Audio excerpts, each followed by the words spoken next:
Hello, hello. Welcome to AMAZE Live. I'm your host, Christine Coe, and I'm here with the wonderful Dr. Devorah Heitner. Hi, Devorah. Hi, it's so good to see you. So good to see you. I always love talking to you, always. And you actually came up on another Facebook Live I did with Julie Miner the other week, and we were talking about tech things, and it had already been on my mind to reach out to you. So I'm just thrilled that you were here. She said she interviewed you for her book, Yeah, and and her book is obviously, so awesome, and so I really feel like we're kindred spirits in the world of helping parents navigate raising kids in the digital age. yeah, exactly. And I think the thing that I really appreciate about both of you is that it's not like we can say, even if parents have worries about tech, it's not like we can say, let's just like shut this off or limit it in some way. Like there has to be some sort of positive intersection. Otherwise, we would drive ourselves crazy. Isn't that the case? Yeah, and our kids need tech to do school and do work, and very likely to like meet their future partner and and get a job. I mean, it's not like keeping them off tech is a good solution for most folks, unless you're planning an agrarian lifestyle or something. Even then, you need your LinkedIn to probably like sell your chickens. It's well, that's a great point. Well, I'm getting ahead of myself, but before we, really dive into the questions that I have for you, and as we wait for people to hop on, I would just love for you to share a little bit about your background and the inspiration for your book, Screenwise, which is wonderful, and you are welcome to hold up to the camera direct. Oh yeah, it's like behind me, but I'll see. I might have like the here. This is the Japanese copy. Oh, yay! um, but yeah, it's a lot of fun writing about kids and tech. And I was speaking on this topic for a long time before I wrote Screenwise. So a lot of my research was actually talking to people while I was on the road. So I got my doctorate in media, tech, and society, and actually my master's paper had been on Sesame Street. And I've been researching the anti-racist curriculum of Sesame Street and got really interested in kids and media in general and this sort of discourses and really waves of anxiety around kids and tech. Like, so there was this initial wave of anxiety that TV would make kids, nutty. And actually Sesame Street, in addition to some stations not wanting to show an integrated street and censoring the show because of the lived integration portrayed on the show, that was very controversial for some folks. The other thing that they didn't like was they thought it was too rapidly paced, and that they were like, this is going to make turned on toddlers. This is going to, so they were using kind of drug analogies because it came out in the late 60s. Like this is going to make your kid feel like they dropped acid because there's so many things going on in Sesame Street. And of course, now we look at Sesame Street and it's like quaint, and it's, the broccoli of children's media. It's like, there's nothing, it's like this iconic brand, and everyone wants to be as good as Sesame Street for kids. And we look at something like YouTube and TikTok and we're like, oh no, it's going to turn on our tweens and it's going to make them feel like they're on drugs. So, I mean, we have the same kinds of anxieties about video games that, maybe once were had about TV. And I'm really interested in those moments of cultural panic as a media historian. I started writing about kids and media. And then when I was teaching college, I would take my 18 and 20-year-old students to interview third graders about their home media ecology. And it was just so eye-opening. So I ended up, when I became a parent myself in 2009, getting really curious. And this was in the early days of social media and Facebook. And my peers had a lot of questions about, should we share our baby pictures online and how much to share, on Facebook and other kind of early social media. And so I realized, parents really need a guide to this. They need a flashlight in this forest. They are so lost and everything's coming at us so quickly. So I started doing my research and speaking, and then, later wrote Screenwise. Yeah, amazing. I love that phrase, cultural panic, and the idea, to really connect. I mean, just tune into like what is happening in the now. Well, speaking of that, you have no doubt seen a lot and heard a lot of panic because I think the challenges associated with technology have obviously taken different forms during the pandemic, especially. What are you hearing from parents these days about like the big thing or two that they're worried about? I think everybody's concerned about how much kids were spending time on screen during the pandemic, and continuing to, because the pandemic isn't over. And so all of our habits around tech And also a lot of the things that we did instead of tech were kind of upended, right? So if our kids were sort of too busy doing sports or whatever to be on screens a lot of them were less busy, because even as schools have resumed in many places, extracurriculars may not be what they were.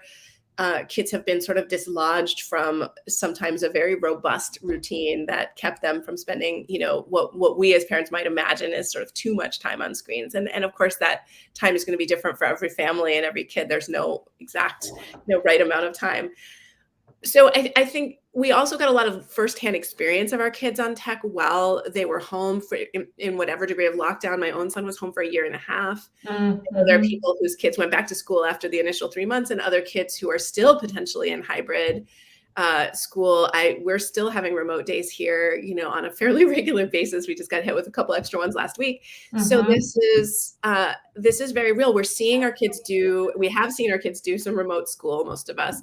We've seen our kids interact with peers, and we've seen younger and younger kids use tech in ways that maybe older kids used to. Like, we've seen kids use their classroom apps for chat. You've seen like your second grader reach out to a classmate via chat. You've seen your fifth grader use an online game as the hub of his social life, as opposed to an adjunct to his social life. So we're seeing for teens, we might see Discord or Snapchat become very central. We might see our kids getting obsessed with TikTok or YouTube and either posting to those spaces or following other people. So because we're getting all this exposure to our kids' online lives, there's a tremendous opportunity as parents to mentor, but there's also this kind of panic of, TikTok is unlike anything I did, and it may be less different than we think, right? So I think the most important thing we can do is stay curious and open to our kids' experiences and be in conversation with them. And we also need to not panic, right? Like, the first time we see that our kid has been exposed to some content or app that maybe we wouldn't have chosen for them, or we just feel like we don't understand, we want to try to stay curious and stay grounded and be in conversation with them versus panicking. Because when our kids perceive that panic, it makes them less likely to turn to us for mentorship in the digital world. Yeah, I think the phrase that came up when I was talking about talking with Julie, and when you came up, was she said something like, or somebody even commented, I think somebody who was with us on the chat said something like, mentoring, not monitoring, that kind of approach. And screen-wise, that's like my mantra, is mentorship over monitoring. Yeah. So, in advance of this conversation, I had asked on our social channels just to find out. I think I literally said something like, what's keeping you up at night? And I just wanted to hear from people and get some of those questions answered. And I think, obviously, a bunch of the learning comes at home, with parents and kids in partnership. So, my first question that I'm curious about is, how do you kind of teach moderation with video games that are inherently addictive? Julie and I talked a little bit about like how hard it is to get kids off something that is fun and engaging and super awesome to like do their homework. The reward is not that great, right? So what are your thoughts about moderation? I would work with my kid to see what possibilities they experience for self-regulation, and also just to be realistic about, how engaging these things are. And it may be that, for example, if video games are super engaging, then maybe your kid does need a break before homework. Most kids aren't ready to come home from 6 to 8 hours of school and immediately plow into homework, understandably. And, there's questions about like, why so much homework anyway? As I've been asking myself this week, as my kid has come home with many, many hours of homework from middle school. But it's really important to be realistic. Some kids may not be able to play video games before homework gets done because they're not going to be able to get it done, or they're not going to be able to move on to chores or dinner. Other kids can play for an hour, but some kids may find a TV show, for example, might be a good way to relax and has an ending cue. I mean, even with streaming services and the fact that you can watch another episode and another episode, there is more of a natural end to an episode, right? It's an episode of television versus, to get to that next level of the game could take 5 minutes or it could take 5 hours. And I think it's really important to understand that it's hard to budget for that. Now, if you play what your kids play enough to know the game, that's really helpful in evaluating there. I just need to get to the next level. Because if you know the game and you're like, dude, you're nowhere near the next level, you have a huge advantage as a parent than versus a parent who doesn't know the game And it's also important to sometimes enter into that shared space with your kid to see what they're doing and to be, just like when your little person is playing with Legos, if it's easier to get them to transition to lunchtime if you sit down on the floor with them and kind of join the play a little bit before you encourage them to transition versus just walking in and being like, okay, knock it off. On to the next thing. Same thing with video games. But for kids who really struggle with transitions, it may be that video games only work for them on the weekends or on certain days where they don't have a lot of other demands. And that's realistic, right? So talking with them also about which games, if your kid is playing Roblox, which is a whole suite of games, maybe the game with the furry animals works for a little bit of time with friends after school, but maybe the Star Wars game is a little too competitive and that's more of a weekend thing or, an after your homework thing. So getting them to plan themselves what's going to work for them, thinking about where in your home these games are played and on what devices can really help. And again, being realistic about what is possible to expect. And I'm cautious about the word addictive. I mean, yes, these games are very sticky. They're hard to walk away from. They're very well designed. They're, I think, much more interesting than the video games of our youth. I mean, when I took my son to a vintage video game place, an arcade years ago in California, and he saw Pong and Pac-Man, and he just felt very sorry for my husband and I that those were the games that we played because the games that they play are so much better. Yeah. And so, but understanding what they're getting out of it is crucial too. Like if your kid is going to Minecraft for some friend time, it might be possible to help them think about could you be hanging out after school on the playground? Is there a club you can join? Not that Minecraft for friend time is bad, but if you want to encourage them to reform or practice some of those in-person social skills at least some days a week after school, is there a way that those same friends maybe could come over? Or maybe if you're not doing indoors, maybe they could be in the backyard. Is there a way to be together that supplements that? I'm not suggesting that I would axe an activity that's your kid's primary social space, but is there a way to kind of build on that to give them that practice of in-person socializing if that's the main thing? Or to say, I love that you're with your friends on Minecraft after school, but it's 3 to 4 is what works for our family right now. And then you've got to do chores and homework, or you need to get at least one thing done, like walk the dog or whatever. And then you can get on for a set amount of time, and kind of working that out with your child as much as possible. And then also looking, is my kid going to co-regulate, or rather, are they going to learn to self-regulate? And after a certain amount of time, or as they get closer to leaving the house, I know you have a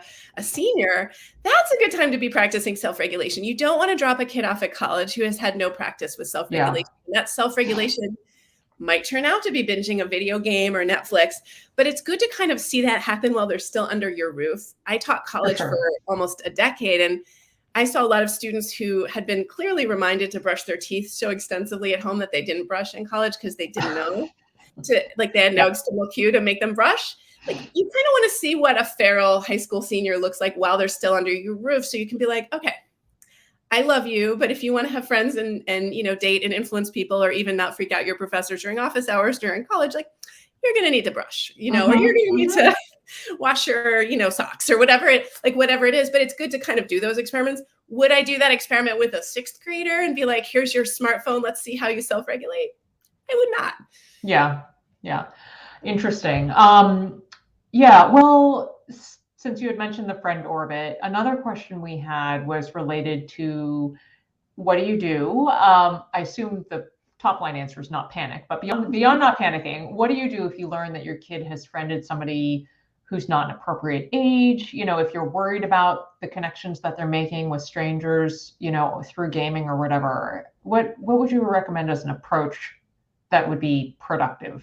Yeah, I mean, so it really depends on your kid's age and vulnerabilities, and also what the context is. So just to give some examples, I have talked to families where, a kid, for example, was asked to send, a child was asked to send pictures to an adult on Discord. That's an automatic, we're going to call the police. We're going to, cut off their access until we can figure out who they're talking to and how this relationship started. We're going to take pretty significant measures. That family sat down with a therapist to talk with the kid about their experiences, right? So that's over on the, stranger danger side. Maybe your kid is co-moderating an anime channel on Discord, and your kid is 16 and the other co-moderator is 19. And they're moderating a chat, and you find out the other moderator is 19. You're like, oh no, my kid is talking to an adult. Maybe it's okay. right? Like, just like when I was in 8th grade, I joined the local camera club and it was mostly senior citizens, and my parents didn't freak out because they did not wish me harm. And we were sharing our photographs, and it was in 8th grade. I did not have a lot of friends, and my parents were like, better that she hangs out with retired people than hangs out alone. Mm-hmm. So if those people had individually wanted to take me away for a weekend or something, I think that would have raised some questions, hopefully, for my parents. I'm not sure that it would have, because my parents were very, very hands off, but that's the kind of thing like that would have crossed the line that for me as a parent would be very different than my kid, again, doing a community activity. So I would look at something like a moderated Discord, and also look at your kid's own experience and maturity. I would be very concerned if I thought my kid was in a love or dating relationship, even if they defined it as consensual and loving and mutual Mm-hmm. with an adult.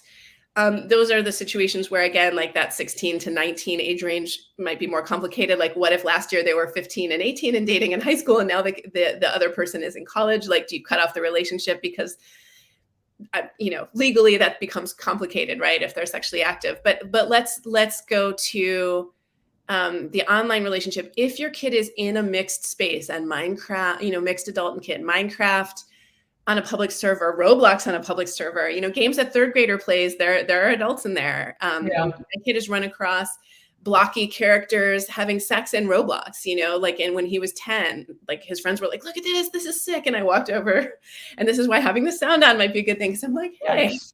Mm-hmm. what is that? Right. And so then we can have that conversation. Connecting with people is a hazard. On the other hand, like, I met you, Christine, on the internet. Like, I've met a lot of my good friends on the internet. So I think there's no clear hard line where kids should never meet other people on the internet.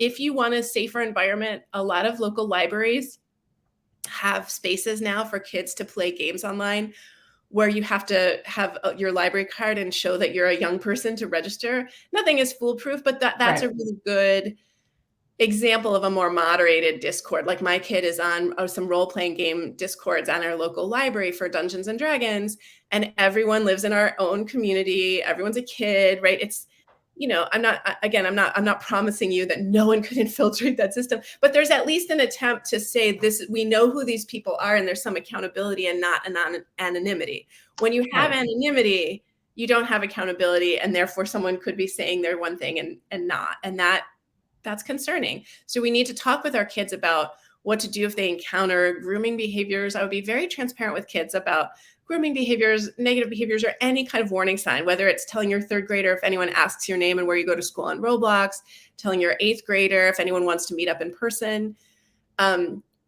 Is there any circumstance where I would drive my middle or high schooler to meet someone they met online in person? Yes.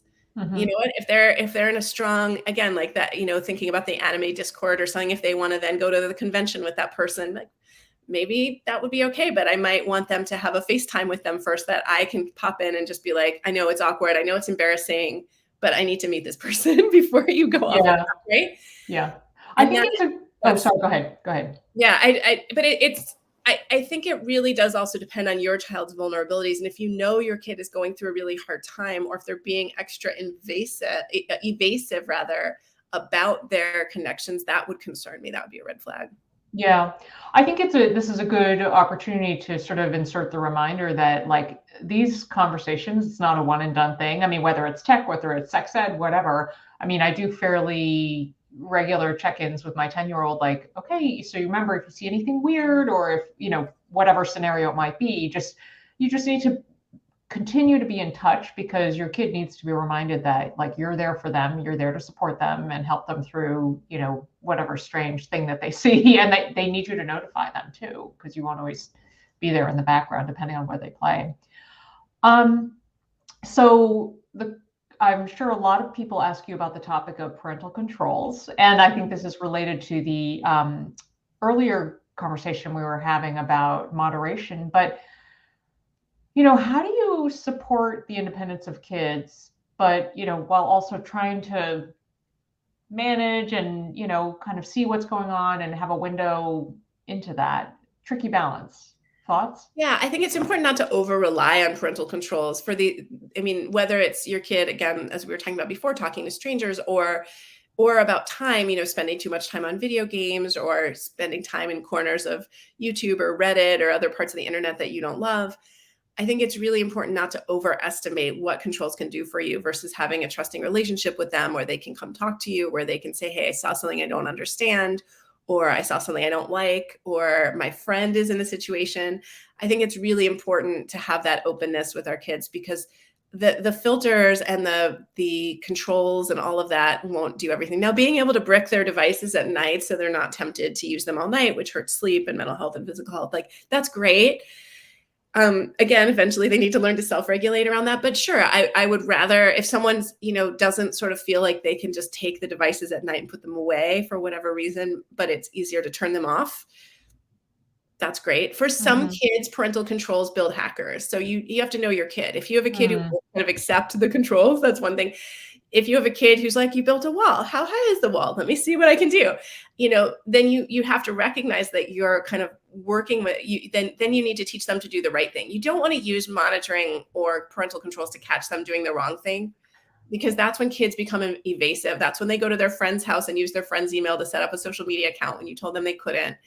You want them instead to be able to talk with you. You want to have reasonable boundaries with them that are not so far out of line that they, with what their peers are doing. And again, you don't have to do everything the friends' parents do, but if all your kids' friends can text and your kid can't text and you're not ready to get them a phone, you might want to at least let them use your phone to text a little bit to be able to minimally make plans. Because if they can't even do that, then they are going to be excluded. And I think it's important to recognize that kids do need a way to text, certainly by, late middle school or high school. Well, it's interesting, that you bring that up, because, another one of the questions we had was, and now that going to people's houses is a thing that happens, one person asked, how do you handle it when your kid visits, the home of a friend where the rules are super different, you can't control them? I mean, I suppose part of it's just letting go, but do you have a conversation with the other parents in advance? Like, how do you recommend handling that? It really depends on the sensitivities and age of your kid. I mean, the closer your kid is to fully launching as an independent young adult, the less likely you would want to do that, or that would be appropriate.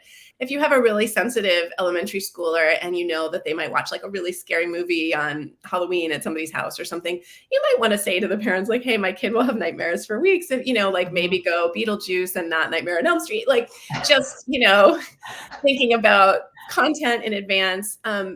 Often I think parents of oldest or only, like I have a singleton, but especially if it's your oldest or your only, the friends with older siblings are this like gateway to, some content. So I remember when my kid was a young elementary schooler and was telling me about playing Grand Theft Auto at somebody's house. And I was like, who is buying their elementary schooler? And then I was like, oh, this is a family that has kids in high school and beyond living at home. So of course they have these more intense video games with some of the content, including, in this case, like a strip club, and the game is about stealing cars. And, I was like, I don't love this.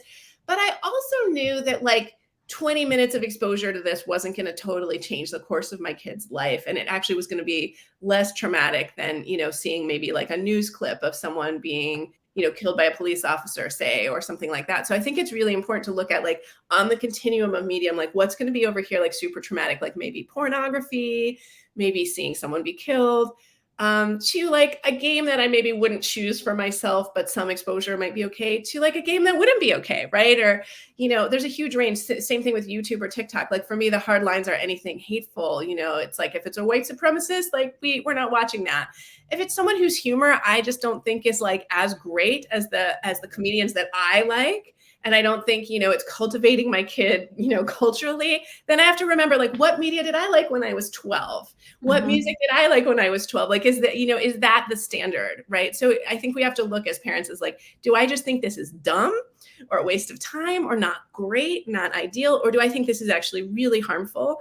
And pick your battles and fight to win. If you know that a friend's parents are never home and your kid has been exposed to pornography or something really harmful that you think is like really not okay, and we, because we're AMAZE, we can talk about like, hey, pornography is not a good substitute for sex ed, but it's a real good indicator that your kid needs positive information about sex, right? So it's not that I would just shut my kid down if they were looking at porn. I'd also be like, let's follow that thread of curiosity into some positive information, but to come back to that friend's house, like maybe that's a kid that needs to come to your house. Maybe that's a kid Yes. where you can't be at that house because that house isn't safe after school because the parents aren't there. And, you know, no judgment. Like you might be a really great resource to that friend. For, Yeah. Yeah. and then, you know, or maybe your kid can only go there if they're the kind of kid who will really self-regulate. Like, hey, you can go to Jay's house, but you guys can't play video games. But I think you have to be realistic about kids, and is that going to be a fight that they can even win with the friends? Like the friends might be like, well, then what are we going to do? You know? Yeah. I just think it's really important to not set our kids up to feel like they have to lie to us about what happened, and to make, if, as much as possible, our own homes the safe place to be if we're not sure about another home. And again, also really pick your concerns, and isolate the things that would be absolutely like across the line for you. And then anything else, like I don't like single person shooter games because I survived a school shooting and I find them traumatic. The Mhm. research tells me they're not going to make kids into shooters. Anecdotal evidence also suggests that that's the case, because if everyone who played those games became a shooter, we'd all be dead, right? Mhm. Because we've all walked by people who play those games and we're not dead, right? And so I think it's really important to say, do I like the game? No. Do I want it in my house? No. Do I think I can raise a kid in this culture who has a lot of friends who play video games, in the case of my kid, and have them never be exposed to these games? No. And so Right. just say, like, let me be realistic about what my expectations are. I think that's such great advice, and I love the idea of just switching it up and remembering that you can offer as a parent, you can offer your home as like the landing spot for assuming the circumstances are um, fine and you have the resources and whatever. But well, so we need to wrap up, and I just wanted to invite people. We have a lot of people who come to the broadcast later and watch it on their own time. So if you have questions for Devorah, please drop them in the comments. But meanwhile, is there anything that you wanted to share, Devorah, that is like a crucial nugget that we haven't covered, or some closing piece of advice that you have for parents around tech? I think try to be open with your kids about your own experiences, including mistakes that you've made, like a text that started a conflict, or a time you forgot to BCC, or, where you maybe shared something on social media that you later wish you hadn't shared. And these are stories that really humanize our experience for our kids, and can also offer our kids some of the benefit of our experience. And we need to recognize that we're really want to focus on our kids' character and being the best friend and person that they can be, and not so much about consequences of like, oh, you'll never get into Harvard if you share that, right? It's very important to focus on those things. And if you really want to have an interesting convo with your kids, ask them to tell you what their least favorite media habit of yours or tech habit of yours is, and do that when you have some time to process. So I'm so curious now. I think I might do that tonight. Like I'm legitimately curious. Wow. Well, Devorah, thank you so much thank you so much for giving us your time today to have this conversation. I loved chatting with you. I love seeing you always, and appreciate the wisdom that you were able to share today. likewise, have a great day. All Thank right, you. take care.